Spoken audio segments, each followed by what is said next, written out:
Emily. Amazing. Emily Gallen. I'm so excited that you're here joining me for this conversation series I'm calling In Her Image. It's a conversation series as part of my residency with Gazelli Art House at gazelle.io.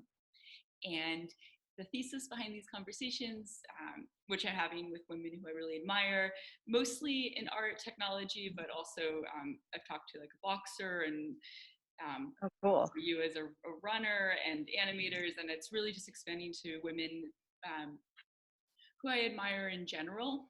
And we're here to talk about just what it is that you do, both as a runner and as a mother, and some of your experience as well at places like Goop and at Vince, and having worked over in Boston and out here in Los Angeles.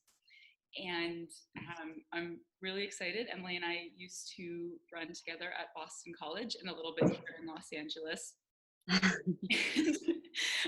um, she's an exceptionally talented, dedicated, very, very fast marathon runner. And I'm also really excited. And the reason why I'm sitting specifically here in my studio today is because one of my new vision board pieces, I don't know if you can see this, but right here, there's this little elephant that you got me in Thailand. Oh my God. I don't know how long ago. Yeah, well, maybe like 5 years ago. Emily, I'd love for you to introduce yourself and to touch on some elements of your story, specifically with running, motherhood, and maybe your move to Los Angeles as like a kind of a pivotal time as well. Yeah. So I am from the East Coast originally. And it's interesting because my running was a big part of my life on the East Coast. And it was a big piece of so many moves in my life, be it like college, grad school, living in New York. It sort of has been this common thread. But what's interesting is it was never a real priority until I moved to Los Angeles. Like I finally made it a priority in my life. And actually it took me having my third child to make my running the priority. So I'm sure you can relate to this being an artist. There's always different, and just being a human, there's so many different stages of your life where different things are your priority. And so I think that when I came to Los Angeles, it was definitely not a priority. Running was not a priority, and work was my priority. I moved here in 2014 from the East Coast. And it actually wasn't my decision. And I sort of didn't want to come to Los Angeles at the time because I lived in New York and I loved New York and I loved my job and I loved my running team in New York. Um, and then we moved here, and it's been in so many ways the best thing that I've ever done. But we love it here. And I don't think we are going to be moving back to the East Coast ever, even though that was the promise when we did it. But so that's how I ended up here. I love it. It's been a place that there were so many things that I wanted when I lived on the East Coast, when I was in school, when I was after school working. And I feel like maybe it was my age, or maybe it was just like the timing, or maybe it was me finally doing it. But so many things that I had desired happened when I moved to Los Angeles. So like my career finally got to where I wanted it to be. I got married and had kids, which I guess was a goal, but I didn't realize it until it happened, sort of. And I feel like my running finally is where I've wanted it to be for a long time. So okay, so that's how I ended up in Los Angeles and why I love it here. So like one of the I want you to also like talk about your last marathon, which was a particularly wonderful, and I know Los Angeles was a part of that, but I don't want to get your time wrong, so I'll have you impress everyone with a quote from you on that. But then also something that I'd love to talk about. I talked to a model, she's an amazing model and an amazing artist, and she didn't get into modeling until after she had her first child, which is not sort of this typical Crazy. Yeah. You've always been a runner, but I'd love for you to talk more about how being a mother has actually allowed you to focus more on Yeah. and that not being kind of typical or expected thing?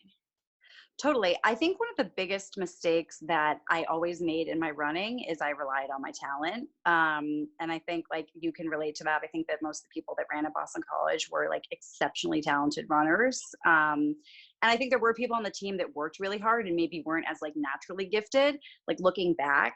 And so I did always rely on my talent. And the reality is only got me to like a certain level. And I think that for some reason, I don't know why, well, I guess I know why. When I had children, I couldn't just get away with it anymore. Like I couldn't just like show up and like pull it out of thin air the way that I used to. And I think in that, like, I realized that if I wanted to run, I had to really make it a priority. And so after the twins, was a little harder because it was my first and whatever, but like I did make it a priority and thing. And fortunately, like I didn't end up working. So it was like, who am I gonna, that was like a big thing for me, by the way. Like my career had always been a big part of who I was, and there was so much attached to it. Like I was so dedicated to it. And to be honest, I prioritized it over so much else in my life. I prioritized it over my running. I prioritized it over like when I was having kids, like it was the focus of my life. And so much of it was like my identity. And I think like my ego, there was so much ego, like not necessarily bad, but retrospectively in my career. And I think that letting go of that was big because I had to be okay with identifying with being a mom, which was not natural to me. Like in my brain, it obviously is something I'm totally naturally inclined to, which I didn't expect necessarily. But I think so anyway, letting go of the career piece of things gave me this need for something outside of motherhood, because obviously I love being a mother and that's a huge piece of my life and it makes me whole. But I think like right now, but I think that I just couldn't, it wasn't enough for me. And not having a career and being a mom, like I needed something else. I needed like this place. And I think that LA in particular, training for LA, like, so I had the twins and I started prioritizing it a little bit more. And then I ended up getting pregnant, sort of like happenstance, with my third.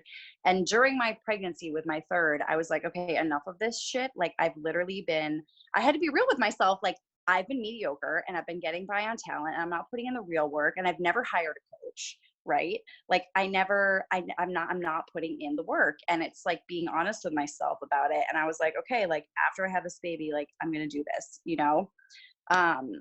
and which is like the last thing that anyone says. It's like the complete opposite, I think, right? Like you're like, especially when you're third, you're like, I don't even know. So, but one more after twins was like nothing. But, and so I had a really great, healthy pregnancy. And anyway, I hired a coach. And I think like having kids and realizing that like I can't just work out when I want to. I can't skirt around like on my talent all day. Like I had to really make some important decisions and make it a focus of my life, because I wasn't going to get results. And to be honest, like if I'm going to leave my family to go do this, it needs to be worth it, So I think that was like super motivating, and I didn't necessarily realize it in my training, that I probably was giving a lot more to my actual workouts and my training and my races, because it was a sacrifice to like go do those things. And I know a lot of people feel like, oh, you should go do that, that's for you. There's a lot of dialogue on like, oh, do something for yourself, do that for you. And I'm not about that. I'm all about that. But I also think that there's this place of like, do it for you, but my kids are young and they're home and they do need me. And yeah, I can leave them with the nanny, but the nanny's that's not the same thing, And it's not like they need me 24/7, but I do think that they need me, I have to be honest that there's no implication of me leaving them to train. So anyway, I think that's why LA got to the level of intensity that it did. And you I mean had LA Marathon. Yeah, LA Marathon. Yeah, exactly. Sorry. So what happened was I had Cade. I was like, running around, messing around like all summer. And then I was like, okay, I'm ready to like start training. So I emailed my coach and I thought I'd run CIM because I thought maybe I could qualify for the Olympic trials because they were like 6 months later. So So I emailed my coach, or I emailed the gentleman who had offered to coach me, which I can give you more information on that or not. I don't even know if that's like, he's interesting, but so, and he was like, oh, you're a little late.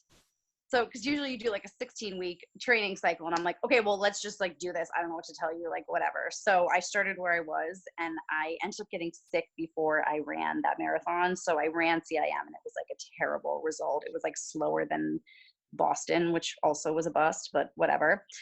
And so then we just like literally got back into training for LA. And I think that having that failure at CIM was so important because it like really pissed me off. And like, even though I ran it sick, which was stupid, but like running a marathon sick was also, I think, probably a really big like mental achievement that I didn't realize how much it like positively impacted me in my training and whatever. So I did not qualify for the trials at CIM, and I ran LA, which was the weekend after the trials. And the time that I ran at LA was 2 hours and 40 seconds, or 2 hours and 40 minutes.